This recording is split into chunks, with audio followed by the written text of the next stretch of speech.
गोबाव समनि उनाव 14 नं चिरांदुवार बियाबनि आं सासे रिप्रेजेन्टेटिभ हिसाबै मोनफ्रोमबो प्राइमारिखौ सानथामनि हाबाफारि लानानै जोंनि ब्लकनि दैदेनगिरि प्राइमारि दैदेनगिरिफोरखौ लानानै गिदिंदों।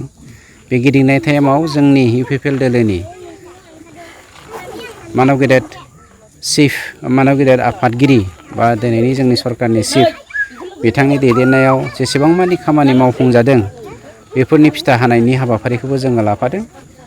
बेनि गेजेरजों जोङो जोंनि रायजो राजाफोरनि गोनांथि, रायजो राजाफोरनि जेंना बेफोरखौ मिथिनायनि बिथांखिजों थांनाय सानथामखौ दिनैखौ लाफानानै जों बे हाबाफारिखौ लादोंमोन।